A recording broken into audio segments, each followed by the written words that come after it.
Ladies and gentlemen, the U.S. Senator for the great state of Alaska, the Honorable Dan Sullivan.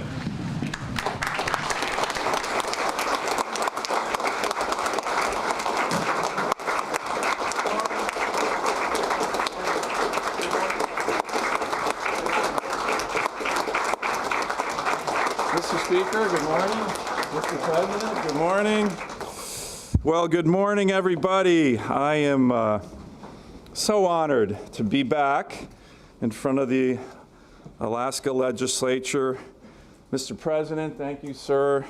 Speaker Edgman, members of the House and the Senate, thank you for allowing me to come here each year to speak with you. It is truly an honor. And I want to begin by thanking all of my staff who are here. I have a great, hard-working team. Couldn't do it without them. Of course, as I do every year, I want to thank the most important person here for me, the love of my life, my wife, Julie. As you guys all know, being in the arena of public service can be tough on families, and my wife epitomizes the grace, dignity, beauty, and strength that Alaskans admire and respect. There's no way I could do this job for our great state without my amazing wife.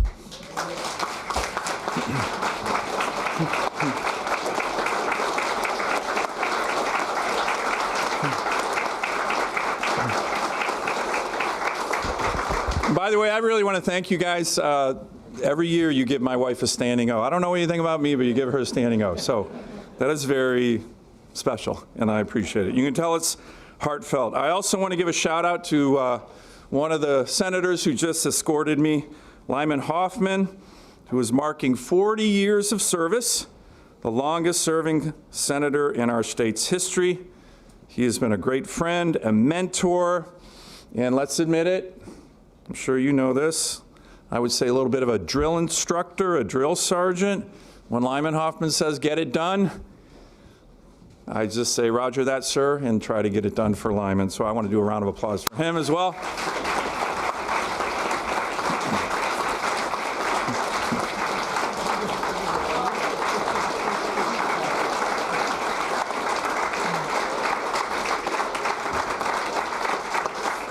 Okay, my speech is off to a good start. That's 2 standing O's in 60 seconds.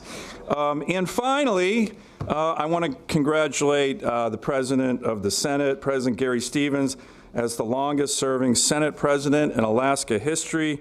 Mr. President, we appreciate your steady leadership throughout your entire career.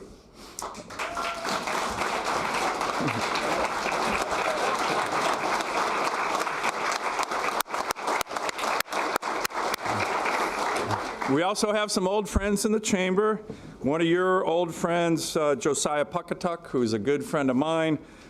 He served this chamber super well, and now he's doing a great job as the mayor of the North Slope Borough. And thank you, Josiah, for coming here today. And I also want to thank all of you for your service to our state, for the meetings we've had over the last 2 days. I thought they were very constructive. So thank you for your time. Thank you for all you've done. There's nothing more important than building a vibrant future for Alaska, for our kids and our grandkids. And you know the critical way to do this is through partnerships. Progress comes when Alaskans work together across regions, across ideology, to solve hard problems. We've done it before, and we'll do it again. Which brings me to the theme of my remarks this morning, and that's the Alaska comeback.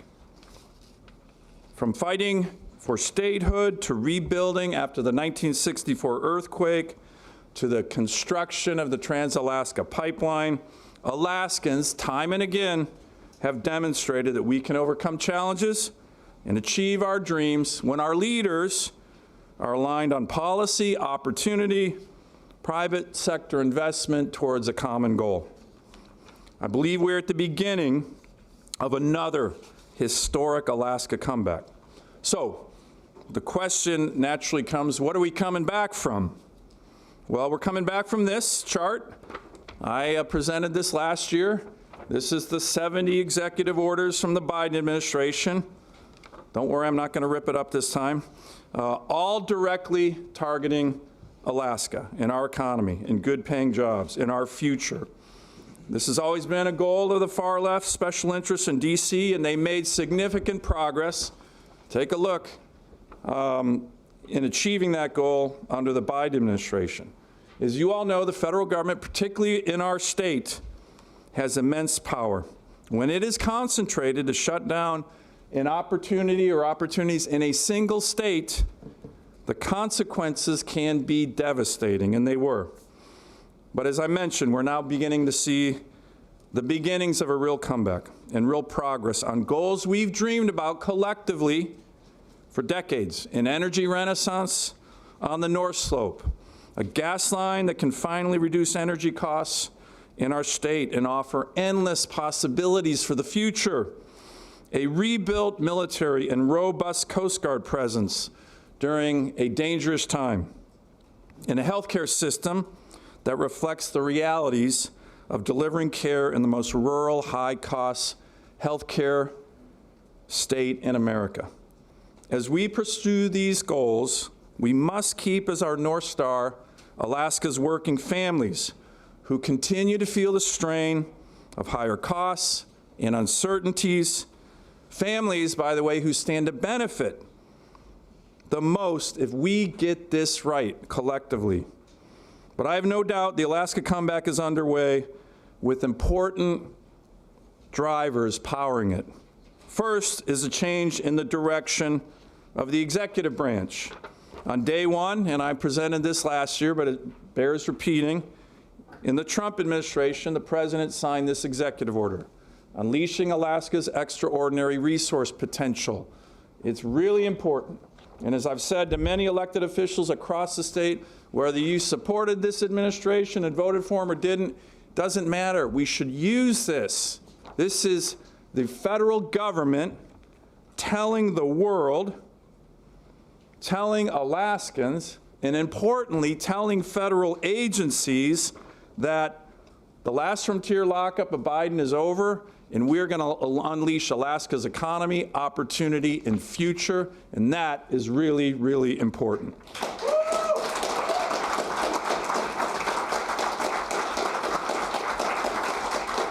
By the way, I think we have handouts on your desk. I like handouts, as you can tell, but no, they help tell the story. We're the only state that has our own executive order, and again, I think it's really important. Second, a really important driver of our comeback is that we passed the Working Families Tax Cuts Act. This is a handout here on your desk. Take a look at it.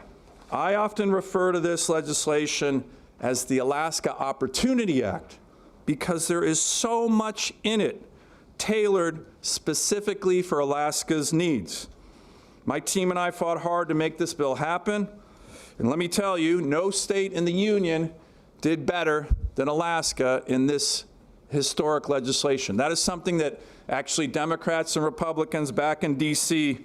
actually agree on, that we did the best in this bill.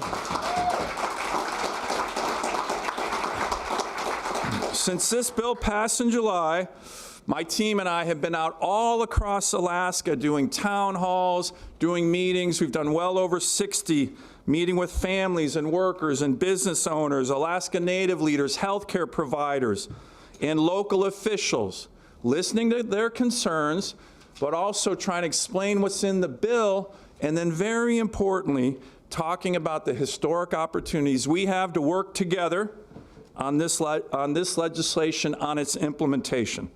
And that is really what I want to do with all of you this morning. So let me start with Alaska's resource development economy, because nothing else we do succeeds without that. For too long, and I just gave you examples, Alaska has lived under a pendulum. One administration encouraging development of our economy and resources. Then another administration coming in and saying, no, through executive orders, we're going to shut it down. That kind of instability discourages investment. Energy companies, large and small, do not operate on election cycles. In Alaska, as you all know, returns are realized over decades. Long-term capital requires long-term certainty. That is exactly what the Working Families Tax Cut Act does for Alaska. When the president talks about this bill unleashing American energy, it's really about unleashing Alaska energy. We stopped the pendulum and put certainty into the law as it relates to Alaska. Mandatory lease sales covering millions of acres for our state over the next 10 years in NPRA, in ANWR, and in Cook Inlet. In 2017, this body, with the Lieutenant Governor and the Speaker, presented me a resolution that said, all right, Senator, it's time to get ANWR open. It was a unanimous resolution from the Alaska Legislature. And in the 2017 Tax Cuts and Jobs Act, we did that. We got it open in the law. But in a pattern we've seen before, that progress was illegally shut down by the Biden administration. A federal court in Alaska confirmed as much. So in this bill, we did it again in statute. Now, this is a great opportunity for all of us because Alaska is now in the law on what has to happen for our state. When I was DNR commissioner, my team and I put together an ambitious, comprehensive plan to get our state back to 1 million barrels a day. Of course, the skeptics came out in force. Alaska's days as an energy powerhouse were over, they said. We have to manage the TAP's decline, always heading south, never heading north. Well, the skeptics were wrong. Between Pitka and Willow and the long-term certainty in this bill, the high end of the oil forecast by DNR for 2034 is 957,000 barrels a day. Now, it's not 1 million, but it's pretty darn close. This will give us more good-paying jobs and, importantly, for all of you, more state revenues to make your job here in Juneau less challenging with an increasing budget. Another area, speaking of an increasing budget, where this law dramatically helps Alaska is by mandating a revenue split from federal lands in Alaska of 70-30. 70% for the state, 30% for the feds by 2034. That's a big deal. This law also dramatically incentivizes the development of our nation's timber resources and critical minerals, all very important for our state. By the way, the 70-30 split is a generational achievement, something we've been trying to get done for decades, and I want to thank Senator Wolakowski, I don't know if he's here, there he is, on being an advocate on this. He's been pressing this. He pressed me last year a lot on these issues, so I want to thank Senator Wolakowski for highlighting this. Now, to the ultimate dream for our state, the gas line and the LNG project. My team and I are working on advancing this project daily. I've traveled 4 times to Japan and Korea in the last few years promoting Alaskan gas. I've hosted dozens of meetings with energy companies, financiers, of course our own federal government officials, Asian LNG importers, Asian government leaders. Just in the past few weeks, I've had discussions with the president, his chief of staff, several members of his cabinet. They are aggressively continuing to make LNG a project that is a top priority of theirs. If you looked again at that executive order from day one, LNG is highlighted as a top priority for the Trump administration. The Working Families Tax Cut Act also created a Department of Energy financing facility designed to support major energy infrastructure projects for America. We are relentlessly trying to unleash such Department of Energy financing for this project. Last year, I spoke about how I have continued, and my team, ramming against the LNG line. Sometimes it seems like a fool's errand, other times not. I said then, quote, a crack has developed, an 800-mile crack in this wall that shows undeniable progress. That crack is now taking the shape of a doorway. Maybe that door never opens for our state, but the undeniable progress continues. Now, I know there's a small but loud cohort of people in Alaska who consistently say this project is impossible. It can never happen. I certainly hope these naysayers are not right. This may be our last best chance to achieve our Alaska LNG dream. So here's my ask of all of you. Join me in doing everything in your power to make this dream a reality. Think creatively, be bold. I'll give you an example of something we've been pressing on and we just made really important progress yesterday on. New federal data centers on Air Force bases in Alaska for AI computing. This will help our military, it will help increase domestic demand for our gas, and lower the costs of building and financing the pipeline. And just yesterday, the Air Force, at my strong urging, put out a request for information on doing this in Alaska for data centers. This is a big idea. We have a handout on this one too. I've been pitching this to everybody in the country who will listen. But yesterday, the Air Force said we're going to start that process in Alaska. And so I think that's a very important step. You all know this, but imagine the possibilities. What we could achieve with a nearly inexhaustible supply of our own affordable clean energy for the whole state.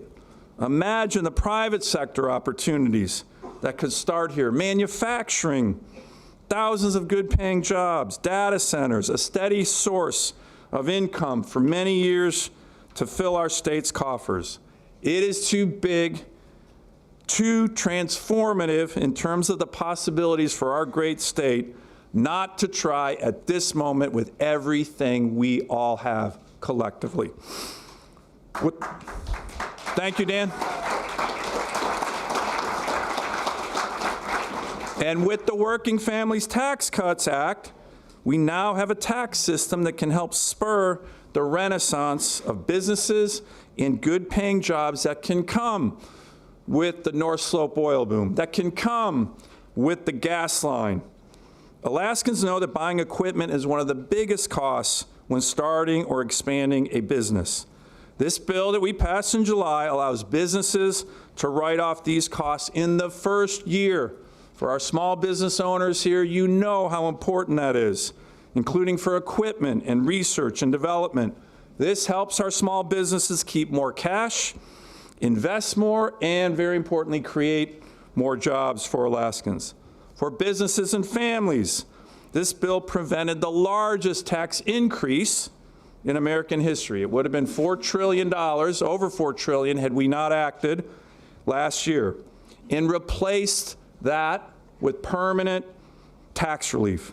For Alaskan families, this means an estimated annual tax savings anywhere from $7,500 to over almost $11,000 for a family of four.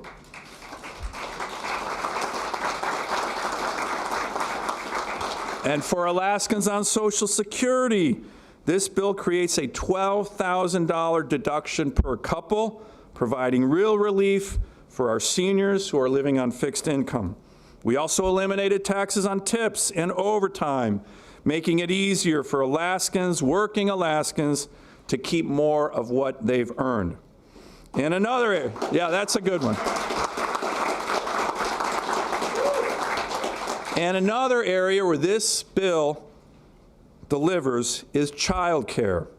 And I want to thank Elise Galvin, who has brought this issue to my attention, like so many other Alaskans, for years.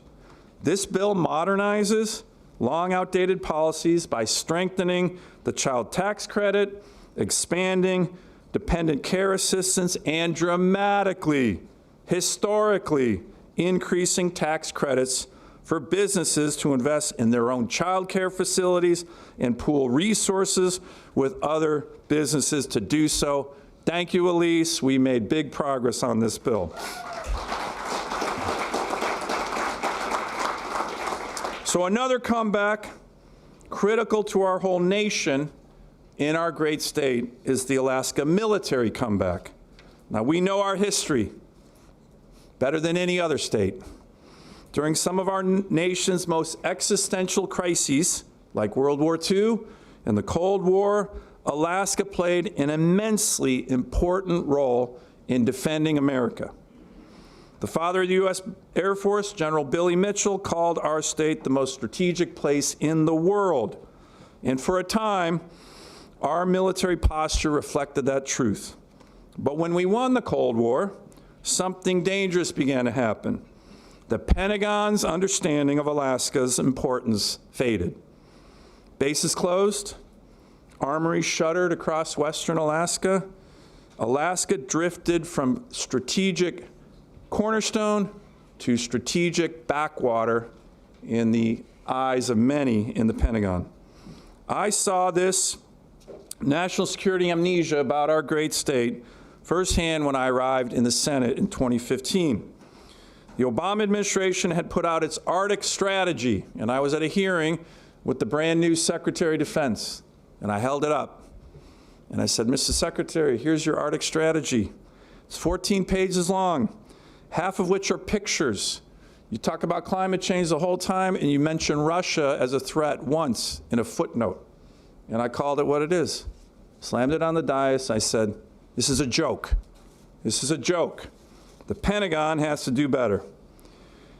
The Obama administration then announced a cut of additional 40,000 active duty Army troops in America, including the 5,000 strong J-Bear Base 425, the only airborne brigade combat team in the entire Asia Pacific.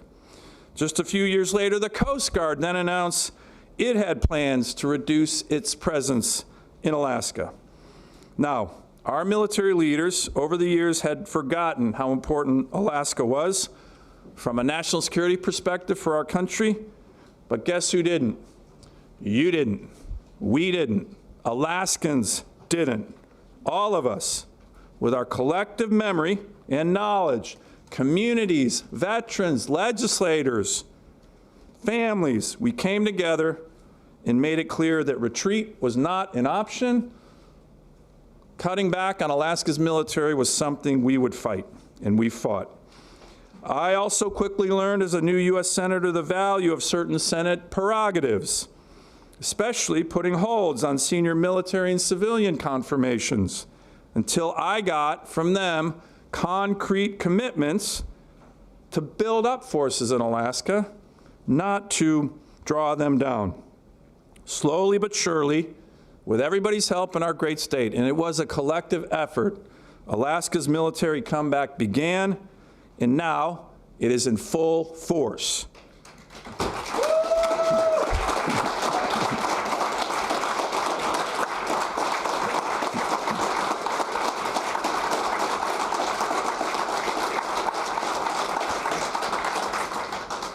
Thank you, Will. We are now undergoing the largest military buildup and expansion, billions of dollars in investment since World War II.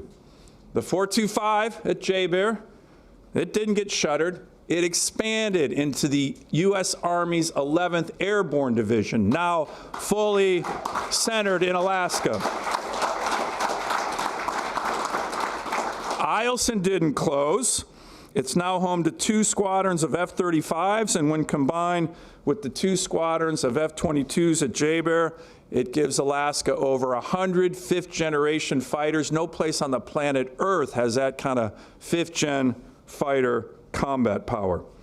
More KC-135 tankers are en route to Alaska. I just had a stern conversation with the Secretary of the Air Force about this a couple days ago. Our role as the cornerstone of missile defense, protecting the whole country, is expanding significantly, particularly in the interior, with the $1 billion long-range discrimination radar finalized at Clear and the Golden Dome Initiative, which in the Working Families Tax Cut Act has about $25 billion for investment. The Ted Stevens Center for the Arctic, with over 60 dedicated veterans at J-Bear, has rapidly become one of the world's premier national security think tanks. And the infrastructure, thank you, Jane. And the infrastructure we need in Alaska to project American power is expanding, with a $500 million investment in a brand new runway at J-Bear, $400 million to build the deep-water strategic port in Nome, and my favorite, also in the Working Families Tax Cuts Act, $115 million to start reopening the Navy base at Adak, one of the most strategic places in the world.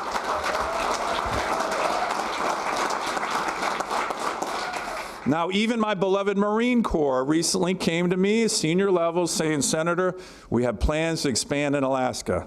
And I'm like, hey, Marines, you're usually the first to fight. Like, get on with it, man. Let's go. But it is the Coast Guard comeback in Alaska that is truly historic. The Coast Guard didn't downsize, that they were planning in Alaska. And I made sure of that by putting a hold on the confirmation of the Commandant of the Coast Guard's confirmation, until he provided me with a plan to expand the Coast Guard's presence in Alaska, which we are now doing in so many communities, with hundreds of millions of dollars of investments in Kodiak, Ketchikan, Seward, Sitka, Valdez, Petersburg.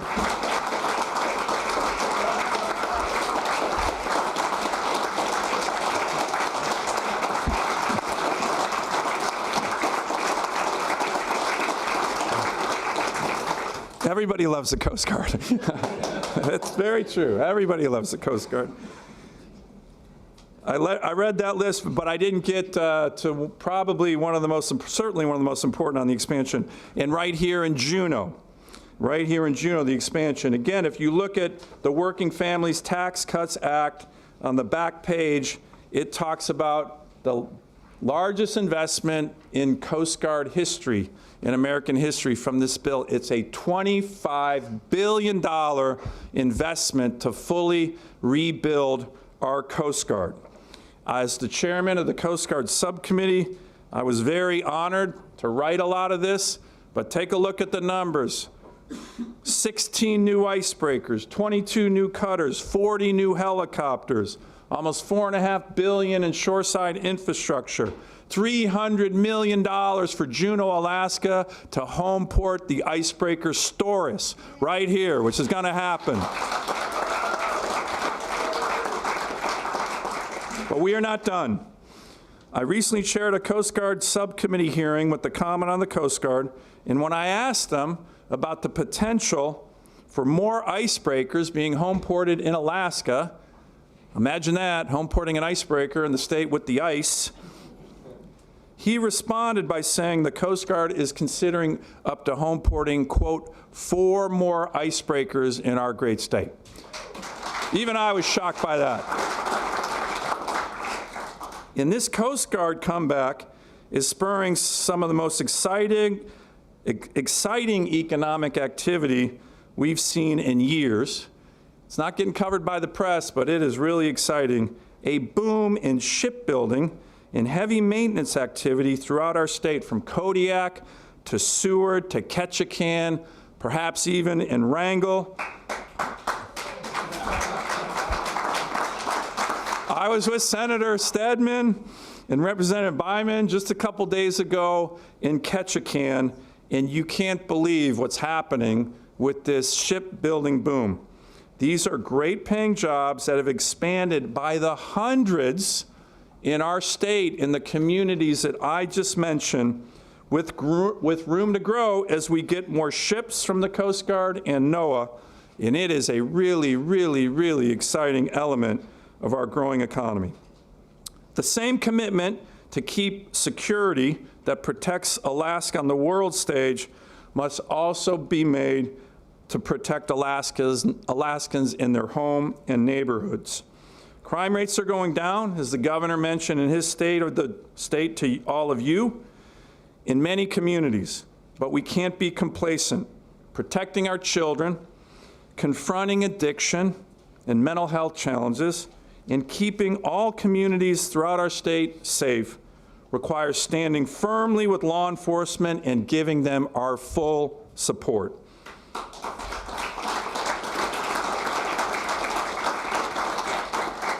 Nowhere have the stakes been higher in confronting the crime crisis in our state than in confronting the fentanyl crisis. Alaska has experienced the highest increase in fentanyl overdose rates in the nation for the past 3 years. We lost 400 young Alaskans just last year alone. And fentanyl is now responsible for more than 2/3 of all fatal overdoses in our state. These are our sons and daughters, brothers, sisters, nieces and nephews. They are our neighbors, and I guarantee you there's not one member of the legislature that doesn't know someone that's been impacted by this. These kids were our future, no longer. Much of this poison was smuggled across the southern border, some across the northern border, reaching even our most remote villages in our state. But we're cracking down. The open border policies of the Biden administration are fortunately a thing of the past. When the Trump administration returned to office, illegal border crossings have dropped by 99%. And for 8 consecutive months, 0 illegal immigrants have been released into the country.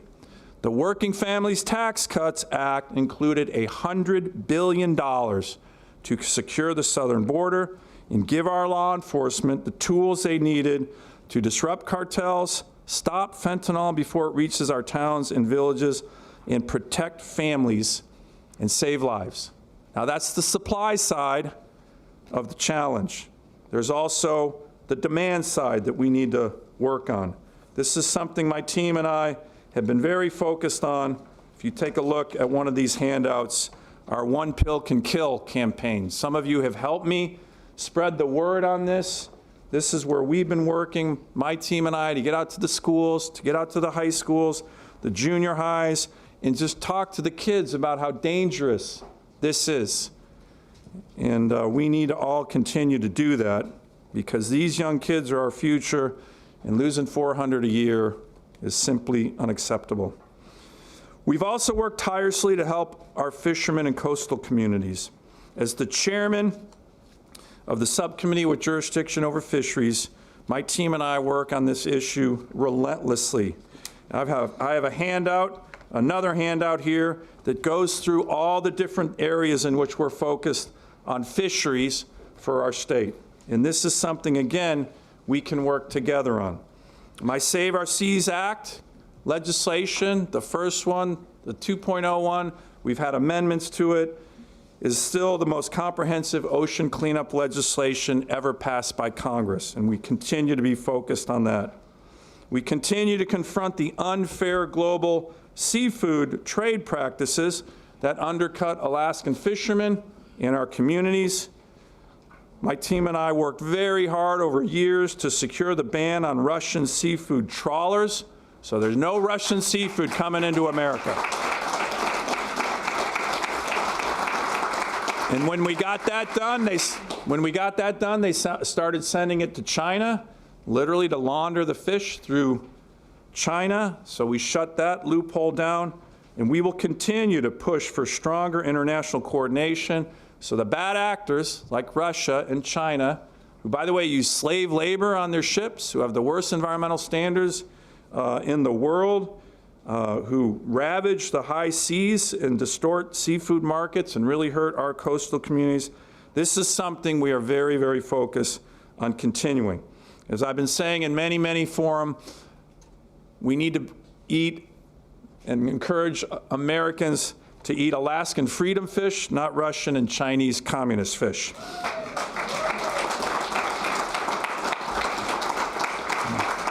But we still have a lot of work to do.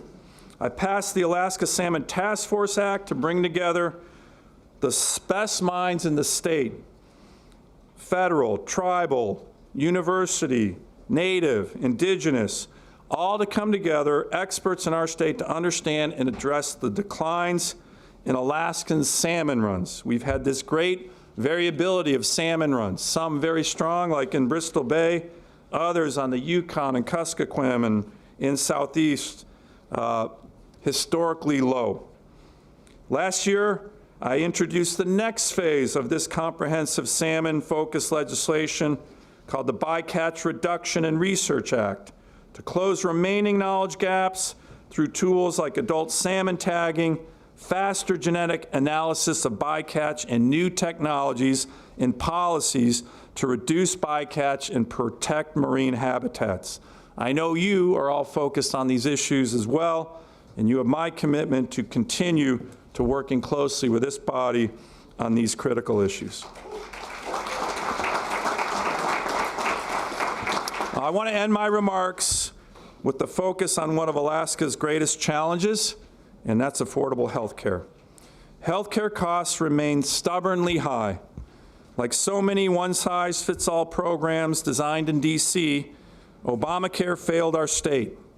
The law crashed Alaska's health insurance market, dropping us from 4 insurers before Obamacare was enacted to only 1, eventually leaving us now with just 2.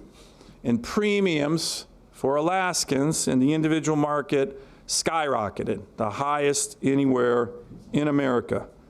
Insurance companies got rich, and Alaskans paid the price.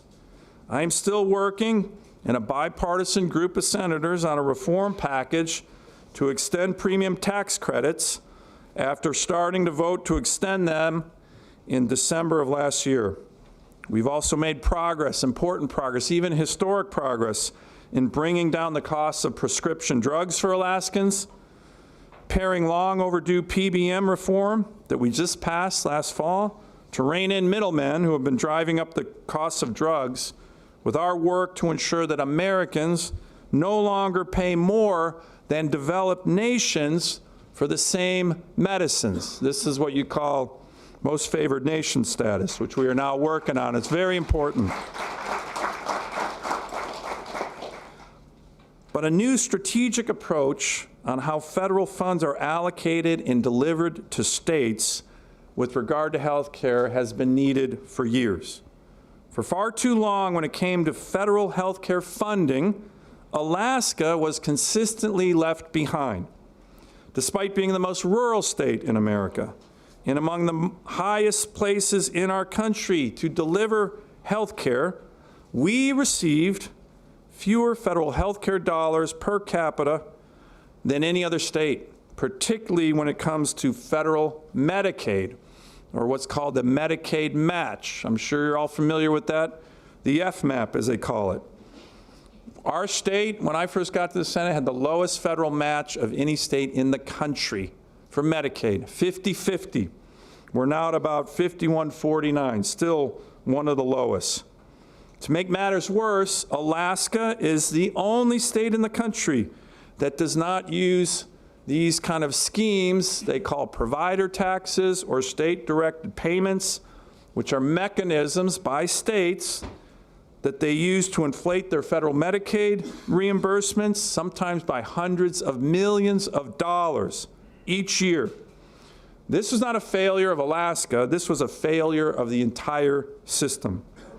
Bringing federal health care funding to Alaska that actually reflects our challenges has been one of my top priorities since I joined the U.S. Senate.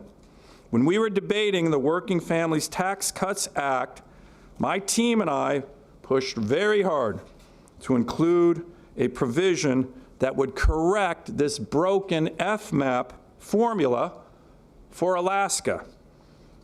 And it would increase Alaska's federal match amount up to 65%, or about $200 million annually from Medicaid to our state. That has been something I've been working on for years because I thought it was fair. I went to the White House. I went all the way to the president to pitch this. I went to all my Senate colleagues, Republican colleagues, to fix this Alaska unfair situation. And I got them all on board. I got this provision in the bill. But on the 1 yard line, as we were debating this bill, late at night in the final stages of the process on this bill, Senate Democrats, led by their leader, Chuck Schumer, challenged in front of the parliamentarian that you can do under budget reconciliation this Alaska FMAP provision to try to get it stripped out of the bill. We went in, We fought them. This is kind of like a court of law. You argue your case in front of the parliamentarian, and unfortunately, they prevailed. So after nearly a decade of work on this pro-Alaska bill, in the middle of the night, it was stripped out. And it was a gut punch. It was a gut punch. I had been working on this for a long time, and it was fair, and it was the right thing to do. But we pivoted. We weren't going to take that defeat laying down. Although our Alaska FMAP enhancement was stripped out, another program remained in the bill. That was the Rural Health Transformation Program in the Working Families Tax Cuts Act. Originally, it totaled $25 billion for the whole country. My team and I, we got good cooperation from the White House and Senate Republicans because they just saw how Alaska got screwed by our FMAP being taken out of the bill. We said, let's double it from 25 to 50 billion. If we could not fix Alaska's FMAP immediately, we could reshape this bill to better benefit Alaska, which is what we did. We doubled the size of that fund. We made it start in 2026 as opposed to 2028. We secured $100 million base amount for every state in the country, not per capita, just a base amount, which of course you know is great for our state. And most importantly, we rewrote the formula of that bill to ensure our whole state was considered rural as it relates to this bill. Now, I'm sure you've all seen, our state will receive from this fund approximately $1.4 billion over the next 5 years to transform our healthcare system.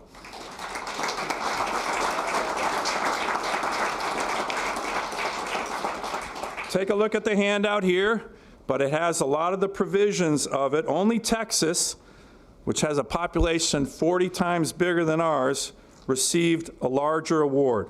This is the biggest federal investment in Alaska healthcare history.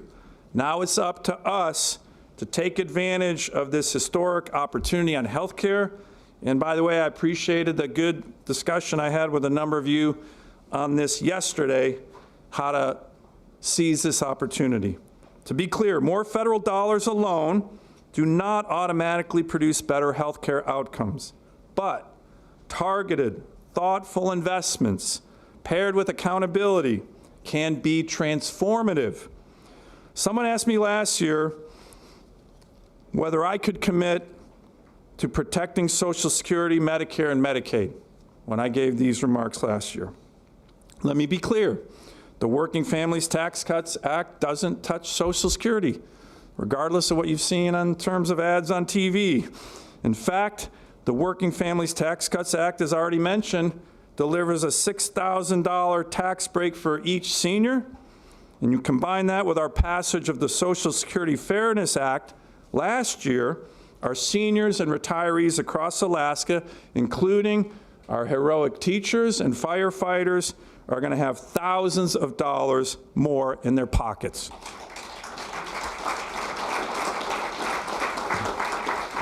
The bill does not touch Medicare. In fact, it strengthens Medicare by including what's called a doc fix, which ensures Medicare patients will continue to be able to get the help they need from their doctor. And finally, the bill does not touch Medicaid for Alaska. It is protected. The bill does not cut $1 of Medicaid funding to our state. If we're going to talk honestly about Medicaid cuts, the only party that actually succeeded in cutting Medicaid funding, as we wrote and debated the Working Families Tax Cuts Act, were Senate Democrats and Schumer, as they stripped out the FMAP provision of our bill, cutting about $200 million a year of Medicaid funding to Alaska. That is a fact. That is a fact. Last year, I spoke about how the political parties in D.C. have two very different visions for Alaska. With D.C.-based Democrats always looking to shut down and restrict our economy, killing jobs, and Republicans in D.C. wanting to unleash Alaska's full potential in private sector growth. These differences in outlook don't just exist in the executive branch. They exist in the legislature as well in D.C. Because here's a fact on this bill. It wasn't just the Alaska FMAP provision that Senate Democrats went to the parliamentarian to target against Alaska. They targeted and tried to work against every single provision I've told you about today. Every Alaska priority, every Alaska win, of which there were many. They went to the parliamentarian to try to strip out of this historic bill. Now, I'm not being partisan here. These are just the facts, and Alaskans should know who wants to help us and who wants to hurt us. This wasn't abstract. They went line by line, provision by provision, trying to strip Alaska priorities out of the bill before the Senate parliamentarian. They made this a priority. Of course, they always tried to kill all the provisions that I talked about on NPRA and ANWR and Cook Inlet, all the resource development provisions, but they tried to kill so much more. The $300 million we secured for an icebreaker here in Juneau, the $115 million we tried to secure to reopen ADAC, the entire Rural Health Transformation Fund, the Alaska-specific flexibility Senator Murkowski and I got in the bill on SNAP and Medicaid. Hell, they even tried to strip out the whaling tax credit that supports our North Slope subsistence whaling communities and whaling captains. Again and again, they came after Alaska. Again and again, we got in the arena, we fought, and we beat them on almost every one of these things.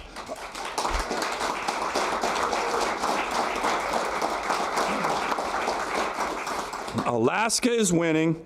Our comeback is real. It is happening because of so many of these things. We need to continue to work together on all of these issues. We've seen this moment before. The TAPS generation led a comeback for America, led by Alaska. Think about it. When our country desperately needed energy in the early 1970s, Alaskans stepped up and built something extraordinary. That effort was bigger than one individual. It was about the future of our state and the strength of America. Alaskans who built TAPS still have an immense pride in what they accomplished. We all know the people who are part of that, and it's great to talk to them even today about it. And today, we're also part of a moment that I think can be just as meaningful. This is particularly important for young Alaskans. Like the TAPS generation, our kids, our grandkids have the opportunity to be part of building something very consequential and bigger than themselves. The gas line, fully rebuilding our military capability, transforming our healthcare system, working in shipyards, opening new manufacturing centers across our state. Working together, we can give the next generation of Alaskans this incredible opportunity and this incredible gift. Why does it all matter? It's jobs, it's the future, but at the end of the day, it's about our kids and grandkids. Because when the state was created, our predecessors promised Alaskans, quote, a homeland filled with opportunities. That future is now. I want to thank you all again for the great work you guys do. It's an honor of a lifetime to represent all of you in the United States Senate, and we will continue to work with all of you on these great generational opportunities we have before us. Thank you very much.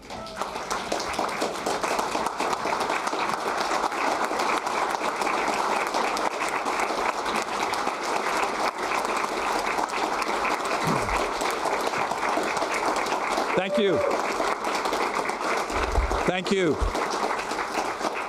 Thank you, Senator Sullivan. Okay. Senators agreed to questions. Let's Yes. begin with Senator, My favorite part of the speech. Senator Bjorkman. Senator Bjorkman.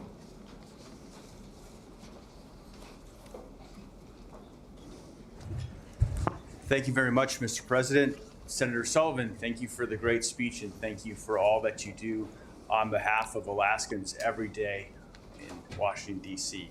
I'm not sure how many questions will be allowed, but hopefully we'll get to talk about a lot of things.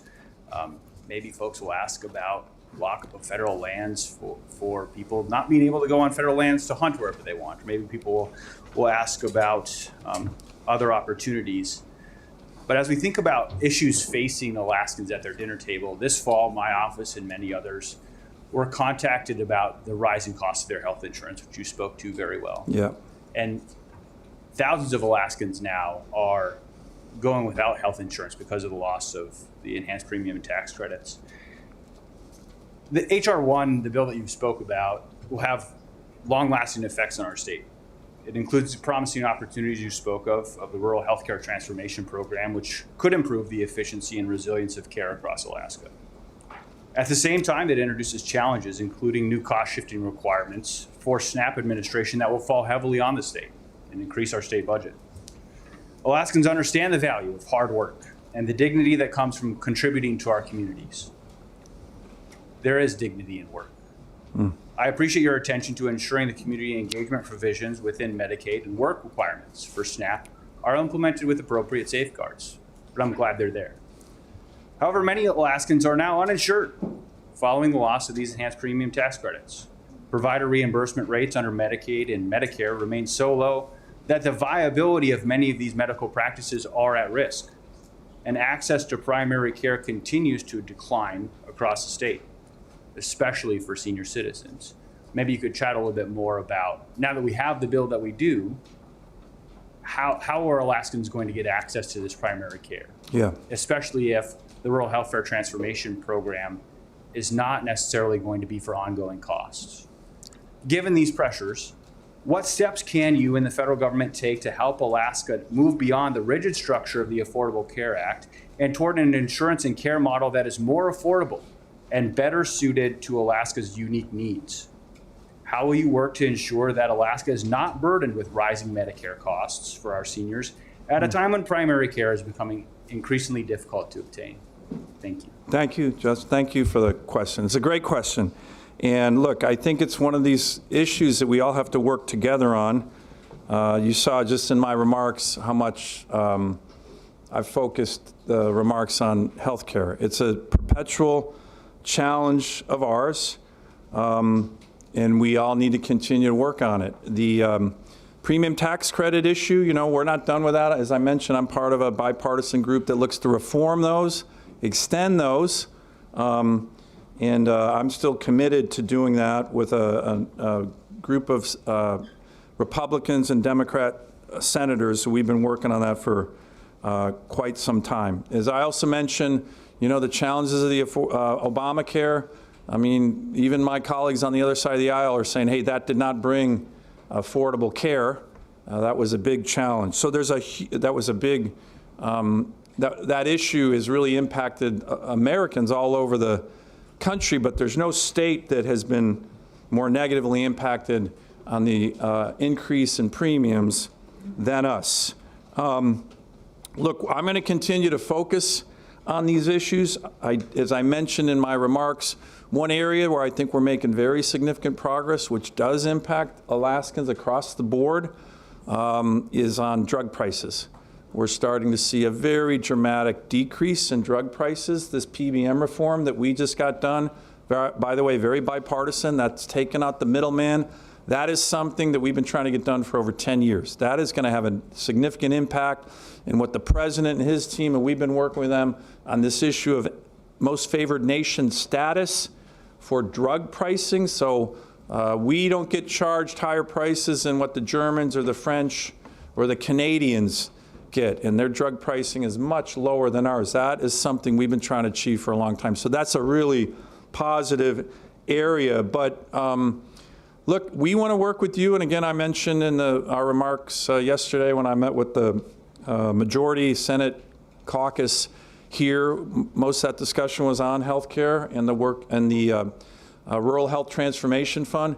We want to work with you to continue to engage with CMS, the governor's team, and all of you on how to seize that opportunity with regard to lowering healthcare costs, having Alaskans get healthcare much closer to home, which is a big part of that goal.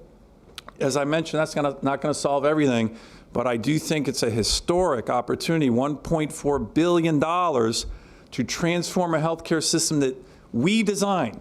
And that's never been the case. The feds have always told us how to design things on healthcare, and they don't understand it nearly as well as all of you do. The other thing we've been working on, and I'm glad you asked it, because my team and I think it's really, really important. I tried to get it in the Working Families Tax Cuts Act, but it goes to the Medicare reimbursement issue that you're talking about. I have legislation called the Rural Rate Act that is very focused on Medicare reimbursement issues, and the SOLS Act and the Critical Act. This is something my team and I have been working on really, really hard, because to your point, you're seeing that certain doctors, they don't take Medicare, and then you have a huge gap in coverage for our seniors, and they don't take it because the reimbursement rate for our state doesn't reflect the healthcare challenges. So all those bills that I just mentioned are serious efforts to bring the Medicare reimbursement rate for Alaska in a way that aligns with our challenges. I did mention the doc fix was in the Working Families Tax Cuts Act.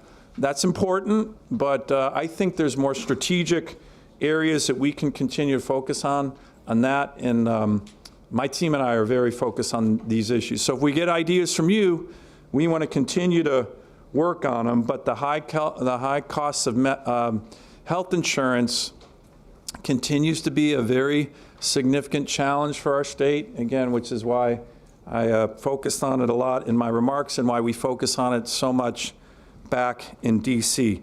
One final thing on the SNAP and Medicaid work requirements. You referenced those.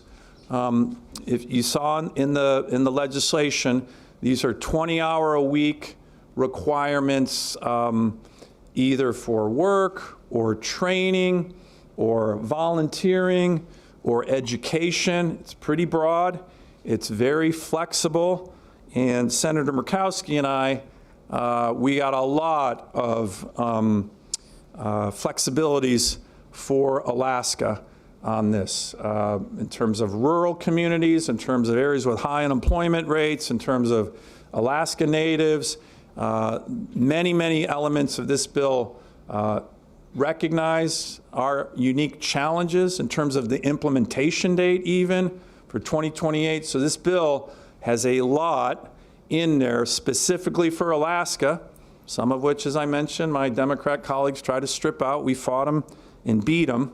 But you still have to remember the Clinton-era welfare reform. If you remember that, that was 30 hours a week of a work requirement. A lot of people were critical of that. I think now folks saw that as working, and we want to lift people up, right? I mean, the one thing that I've said, sometimes people say, hey, our goal is to have more people on Medicaid. I actually think the goal should be to lift people up, to give them the skills, to move them off Medicaid, to get a job, working for a union where they get good health care and go up on the slope. So I think that's common sense in terms of the requirements, but there are a lot of Alaska flexibilities in there. And then finally, we work with CMS. You may have seen there was a significant award.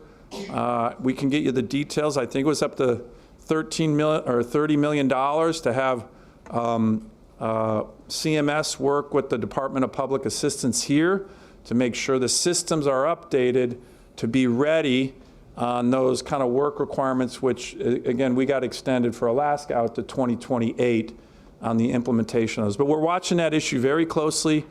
We legislated like crazy on it in this bill to take care of Alaska's unique circumstances, Senator Murkowski and myself, and I think it's a good balance. Thank you, Senator Sullivan. Can we move on to Representative Mina? Thank you, President Stevens. Good morning, Senator Sullivan, and thank you for recognizing the dire situation that we have in Alaska's healthcare system. And so I'll continue on the healthcare thread, but I'll talk more specifically about the Rural Health Transformation Program.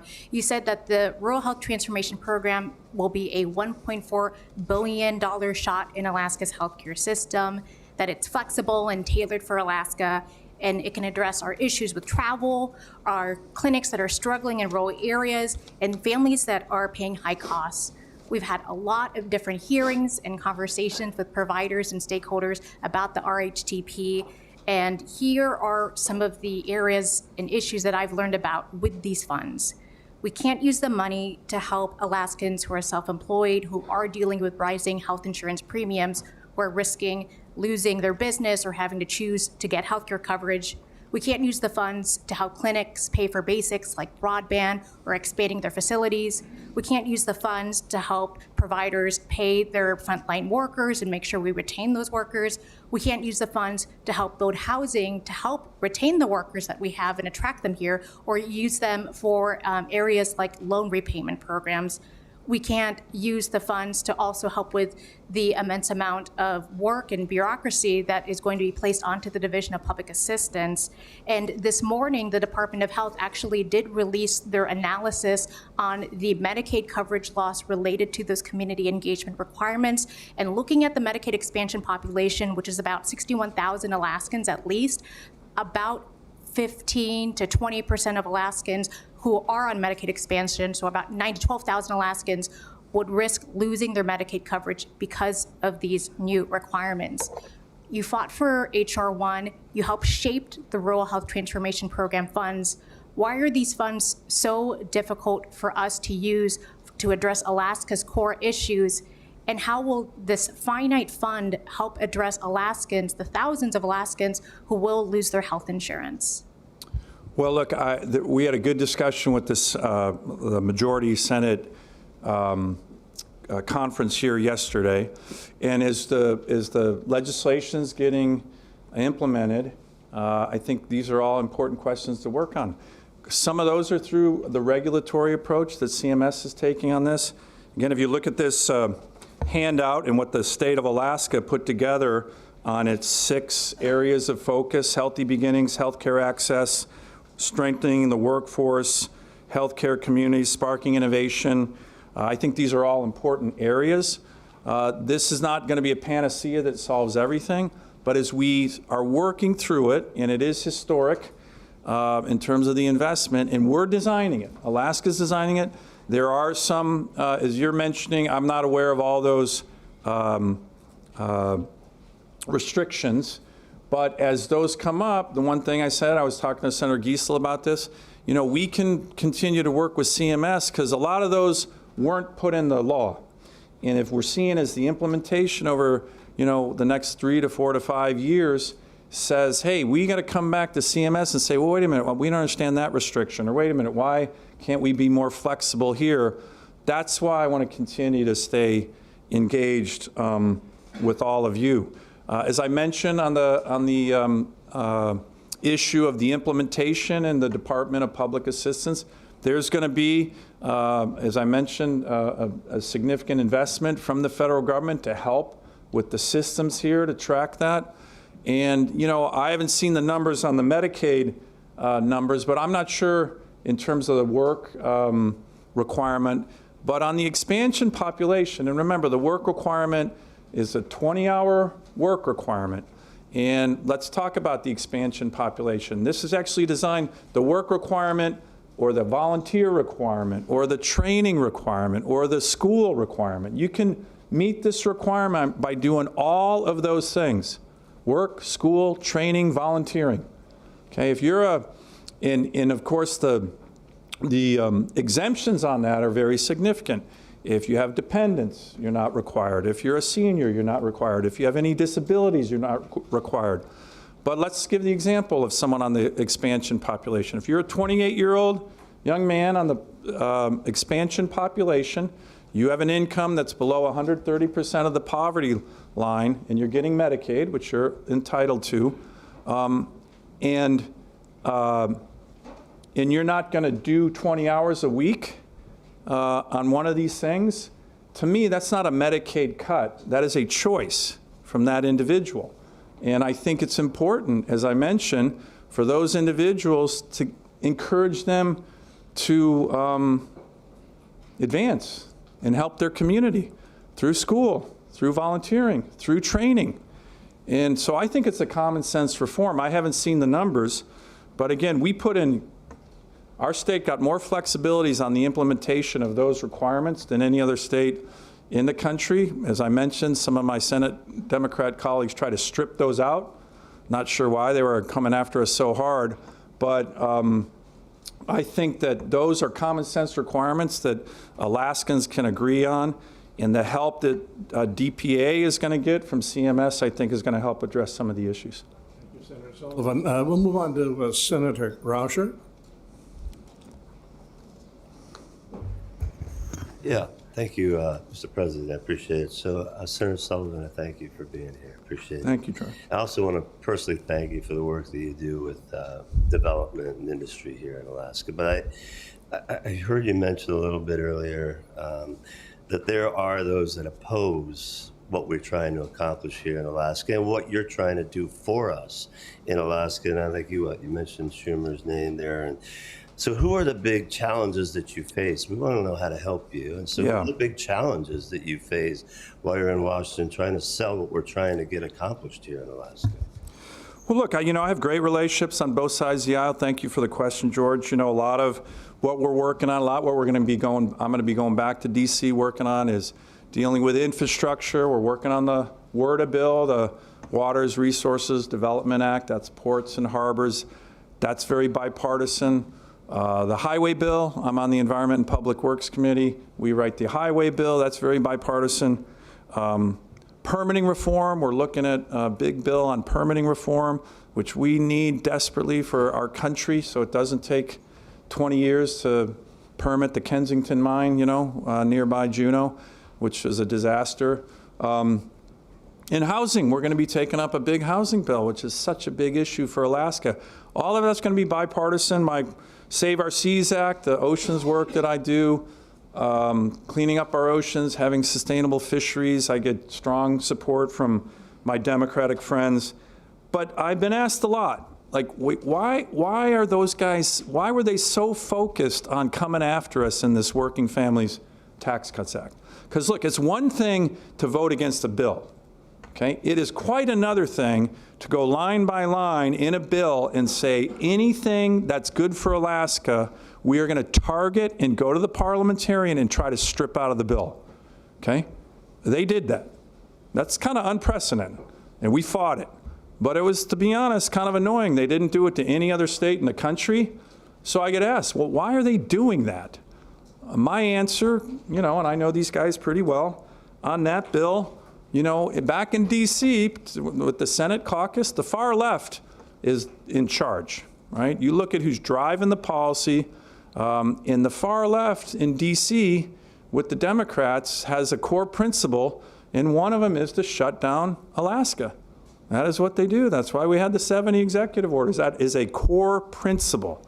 So they took it to the legislative branch, and I will tell you this, it extends to other things. When the Democrats were in the majority in the Senate, Schumer's majority leader, they had the House and they had the White House under Biden. One of the things they did, and our press never reported on it, they actively went after Alaska Native corporations. Actively. To, I don't know, it was crazy. In the American Recovery Act, when they did this giant $20 billion fund for Native people in America, they specifically included a provision saying, but those funds don't go to anyone who's an ANC. It was shocking. I went to the Senate floor saying, what the hell is going on? Is this racism? I mean, who the heck, why are they coming after ANCs? This is a Schumer priority. They went after that in the CHIPS and Science Act, $240 billion. Intel, everybody got money. They put a provision in there saying, but if you're an ANC, you don't get any federal dollars. I mean, now why were they doing that? I think it's because our Alaska Native corporations want to develop their lands and want to develop Alaska's resources and know those are good jobs. And they came out, these bills passed, targeting Alaska Native corporations. So it's all related to keeping us shut down. But I think that was shocking, how much Schumer went after ANCs and our Native people. And I'll tell you this, I fight this kind of stuff like hell. I went to so many senators on the Democratic side saying, what are you doing? What are you doing? Why are you targeting the first people of my state? And I think it's because the far left groups don't want them to develop Alaska's resources, and they listen to those groups, and then they pass legislation excluding opportunities for us. So it happens a lot. And it's not just changing, going after the parliamentarian, it's law. Go look at the American Recovery Act. $20 billion for all the Native people in the country, but it had a provision saying, but if you're part of an Alaska Native corporation, you are excluded from getting these funds. Outrageous.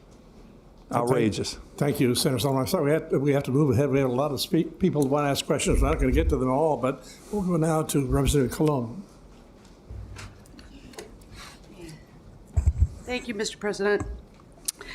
So this is my question is kind of what you were talking about before, and thank you for all the work you're doing to defend Alaska and make these changes. But it's interesting to me. Sometimes I don't know how we can help what's going on in D.C. Sometimes it feels very far away, and so I guess I'm asking, what as a legislature, what can we do to help support the efforts you're doing in not only in the resource development, but with fishing and everything? So, Julia, it's a great question, and you guys can help a lot. And in my experience, you've done, just in the last few years, I think some really, really important things. Because when we're back in D.C. and I'm able to show people in D.C., my colleagues, that my state is unified on an issue. And by the way, the best way to kind of demonstrate that, I think, is when you guys pass resolutions, when they're unanimous in particular. And so I think that's really, really helpful. Let me give you a couple examples. You might remember a couple years ago, we were working really hard on the Willow project. And I see the mayor, as I'm Josiah here. And I had asked all of you, hey, if you guys, in my speech, can you guys put out a resolution relating how important Willow is? And we did that because, if you remember, I met with President Biden. I handed him that resolution. And I said, look, Mr. President, I know you got this. I also handed him that 70 executive order chart, too. At the time, it was at 48. But I handed him, I say, well, you know, what are you doing? Why are you attacking us so much? But here's what my constituents think about Willow. And I gave him that. And it was from all of you guys. But I'll tell you where that was even more important. You might remember I talked about it in my speech. We knew there was going to be litigation from these far left groups that don't want us to develop our land. And we knew that Judge Gleason was going to have to determine if it's legally, if this project was, quote, in the public interest, okay, in the public interest. That was a really important part of her decision. Well, what better way to demonstrate that something's in the public interest than to have a unanimous resolution from the state of Alaska legislature? And if you remember in the litigation, she cited the resolution from you guys as making it clear that the Willow project was in the public interest. So that was a great example of what you were doing, reinforcing our work, and then winning the litigation that would have killed that project, which is one of the most important developments in our country. So I think that that's a really good idea. If we can work on that, I think, to the extent we have it, unity on the Alaska LNG project and how important that is from all of you guys, again, unanimously, is really important. Elise and I were talking about an issue just yesterday. We're working really hard trying to get a waiver on this $100,000 visa requirement that the administration put in, which was kind of targeting, hey, if you're a big tech guy and you're very wealthy and you want to come to America, you should kind of pay up to come here. Well, that is impacting our state because a lot of our teachers come from overseas, right? So we're trying to get Senator Murkowski and I and Congressman Begich, we're trying to get the Homeland Security Secretary to give us a waiver on, hey, if it's a teacher from the Philippines who's teaching in rural Alaska, we don't want to, they can't afford $100,000, and they're doing a very important service. So we were talking about a resolution, just yesterday. If you guys could do something like that showed the numbers and everything on how many teachers and how unique it is for us, and I can go to the Secretary of Homeland Security with that, I think there's a whole host of areas in which you guys come and enforce. I know it's not easy to get unanimous resolutions, but you've done it. The Anwar one was important, as I mentioned. The Speaker and Lieutenant Governor Malat, after one of my addresses, gave me that. I was able to go to D.C. to my colleagues, says, remember, we got that done in the Working Families Tax Cuts Act, the Tax Cuts and Jobs Act of 2017. That was a tough vote for some of my Republican colleagues to open Anwar, and they all did it. But the resolution that I was able to bring to the senators saying, hey, my whole state wants this done. All the Democrats, all the Republicans. So I think there's plenty of opportunity to do that when you guys are speaking with one voice in resolutions. And I would really like to do this one on the visa issue, because you guys can speak with a lot of authority. You can probably put in that resolution the numbers of teachers that need it, how impactful it is on education. So I think there's a lot of areas we can continue to work on. It's a great question. Thank you, Senator. We'll move on to Representative Galvin. Well, thank you, Senator. I appreciate the opportunity. Thank you, Senator Sullivan. I appreciate your coming here year after year and showing your willingness to partner. And it will be no surprise to you that I want to talk about kids. Good. I would like to tell you just some basic numbers so that you have that piece, that we are looking at more than 5,000 of our children this year alone starting their school year with no teacher.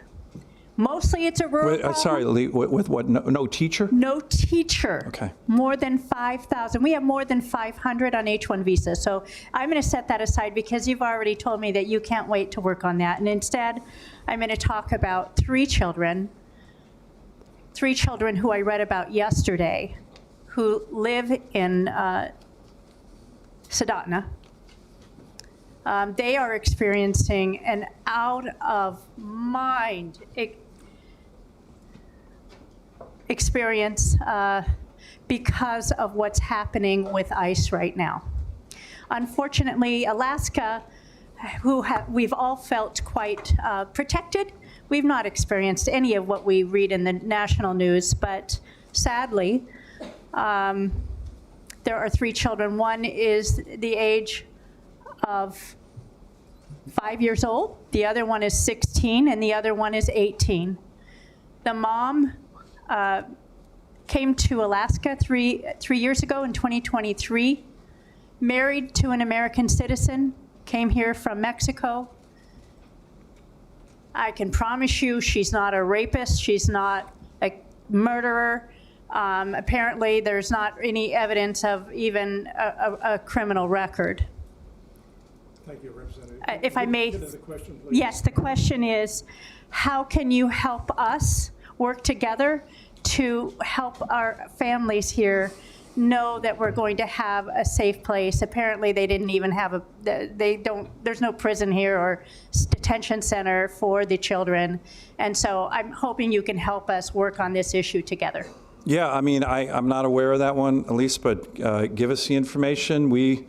I think we get information from you guys on a whole host of issues, and we'd be glad to look at it. We've had a good track record of getting things done by the federal government, whether it's funding or, other issues on immigration even, but working with them to fix things if we think they're problematic. So get us the info, and I'll be glad to work with you and help you. Thank you, And Senator. help that situation. Thank you so much. Representative Sapp. Thank you, Mr. President, Mr. Speaker. Senator Sullivan, always great for you to come be here and address us. I will be super brief and pointed with my comments. First, thank you so much for addressing really the long storied history of active duty military in the state since your tenure as senator. You're part of that.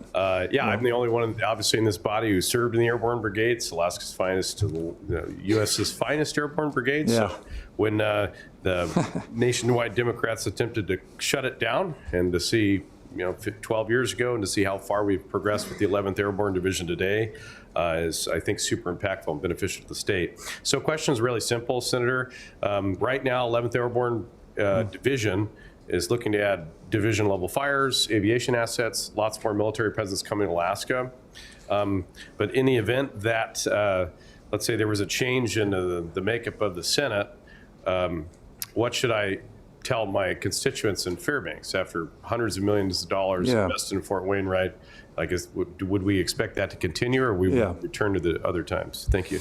Well, look, thank you for your service. That's a really that's a story I think that we're all proud of. And again, I really want to give the credit to our communities, especially up in Fairbanks. Like I said, you might remember they came in and said, we're going to get rid of the 425. That would have devastated Anchorage, by the way, 5,000 airmen and their families. And so I put a hold, I was a brand new senator, I put a hold on General Milley. He was up to be Chief of Staff of the Army. I said, no, you're not going anywhere. Then I put a hold on the Secretary of the Army's confirmation. And I told these guys, you need to explain to me why we would get rid of the only airborne brigade combat team in the entire Indo-Pacific. The reserve force for a contingency on the Korean Peninsula made no sense, 0 sense. So I held them for a long time, and we got them to say uncle, because Obama ended up cutting 35,000 troops, and they kept the 425. What's really great, though, is that we've expanded that now into the 11th Airborne Division. Most Americans think we got the 82nd Airborne down in Georgia, and that's it. We got the 11th Airborne Division, right? I always like to, you're an Army guy, I always like to kind of create some competition saying, hey, the 11th Airborne is even better than the 82nd Airborne, and all the 82nd Airborne guys get really mad. But it's great, and if you read the history of the 11th Airborne, it's very storied. It was this great airborne division in World War II. So we restood that up, and we're expanding. It's great. It's so exciting, so important. Tonight in Fairbanks, the Chief of Staff of the Army, General George, is coming to Fairbanks with this entire big group to do this giant military exercise in our state. The top Army officer in America will be in Fairbanks tonight with the community. And the community was what made this happen. So I went to the Army, and this colonel was in charge, and he said, well, Senator, we're cutting the 40,000, and I've been tasked with going around the country to see which one of these units should not be cut. And I said, well, Colonel, I said, that's great. I said, but can I tell you something? I said, you will not see any state as motivated as our state, right, on this. There's going to be parades and rallies when you show up to show how much we love our military and how much we should not cut these troops. So he kind of patted me on the head, sure. And I saw him 3 months later after he did his nationwide tour, and he came to me and he's like, I couldn't believe it. I'm like, what do you mean? He's like, Alaska, you guys were crazy, right? There was rallies, there was to keep the 425. The community came out in Anchorage and in Fairbanks, and it really helped. There's no doubt about it. So look, this is happening. You may have seen the president put forward a top-line budget for the Pentagon, which is a very big number to increase it, because the one thing in your packet that we had in terms of handouts, this adversaries in the Arctic. If you look at what the Chinese and Russians are doing in our AOR here in the Arctic, it's very aggressive. Joint ops, joint strategic bomber task forces, joint Navy task forces in our waters, in our air. So we have to build up. But to your question, again, this is a very, very different approach between Republicans in D.C. and Democrats in D.C. Joe Biden cut the Department of Defense every year, his budget. Every year, he put forward cuts. Schumer certainly is for cuts to the military. So it's just a very different approach. So to answer your question directly, I think if you had a takeover, you would see significant decreases in our military budget and our military readiness. President Biden was not focused on military readiness. He was focused on things that had very little to do with lethality and winning wars and using our military for what it's meant for, and you know it better than anybody, which is to go win wars when we're called upon. It's not about climate change. It's not about all this other social stuff that Biden focused on. It's about winning wars and lethality, and that's what we need to do, and the two parties have a very different outlook on that. Thank you, Senator Sullivan. We've reached the moment where we have time for one more question. I know there are 17 people out there that have questions. I'd encourage you to talk to the senator on your own, and we'll go to, at this point, to Senator Dunbar for the last question. Thank you, Mr. President, and thank you, Senator Sullivan, for bringing up Willow. I know you worked on the resolution we passed here. For many of us in this body, it was then Representative Mary Peltola who convinced us that it had to be unanimous so that President Biden would open Willow, and then he did. But you've been very critical of President Biden in this year's speech, as in years past. Yeah. You sent a letter to the legislature, your office, directly criticizing congressional Democrats. You repeated those condemnations today. In contrast, you've stressed the close relationship you have with the Trump administration, working with them on things like oil and AI. You've said yes to Trump many times. I'm wondering if you're willing to say no. For example, if we saw a deployment of federal forces to Alaska, like we've seen in Minnesota, or if the federal government demands that we purge our voter rolls, will you say no to Trump? Thank you. So I think you were the guy who asked me last year about Medicaid, Medicare, Social Security, and I gave you the answer just now. And again, just to repeat, on Medicaid, when you asked me, I said, we're not going to cut Medicaid. You know who cut Medicaid for Alaska? Chuck Schumer, right? That's a fact. So I wish that you and others could have gone to Schumer and said, hey, why are you cutting Medicaid for Alaska? I asked my senator about Medicaid. He defended it. Why did you cut it? So look, in terms of the president and his team, my North Star, in terms of my dealing with those guys, is what's good for Alaska and what's good for our country. And I've been effective working with them. When they do things that I don't like, there's times that I will beat them up in public.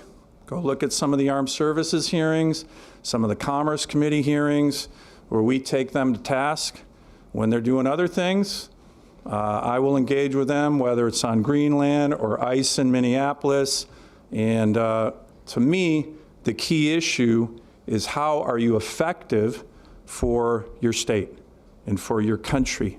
And that's my North Star. And sometimes people, all right, you want to put out a tweet, smashing them on certain issues or criticizing them. Sometimes that works, but sometimes if you want results, that's not always the best way to get results. And as I mentioned, Elise and others, I'm proud of the results I've gotten with this administration on issues where I disagree with them. Some of the funding freezes, some of the layoffs on federal employees that were very important to Alaska.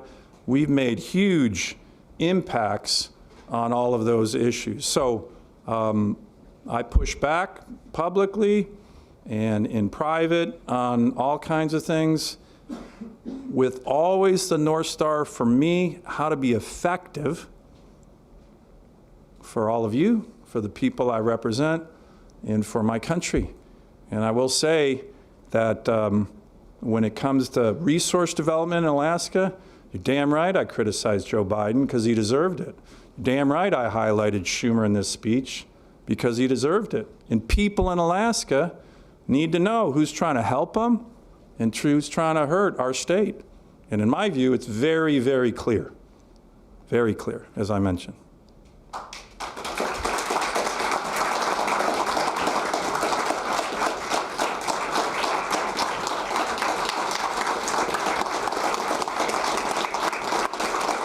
Thank you, guys.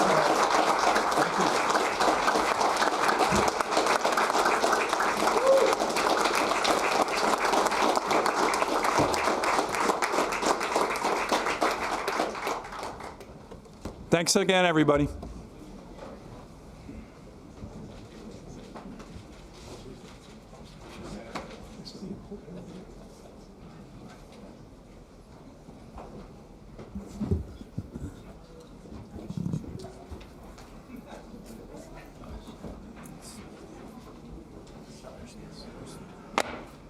If we could come back to order, I truly apologize. I know a lot of people had important questions to ask, and just to list their names, Carrick, Fields, Gray, Mears, Bynum, Costello, Elam, Nelson, G. Nelson, Prax, Refferidge. Apologize we couldn't get to you. The answers were often longer than I had expected, but next time we'll try to make sure other people have an opportunity to speak. Madam Majority Leader Giesel. Mr. President, I move that the joint session be adjourned. Without objection, the joint session is adjourned. The House will stand at ease to the call of the chair.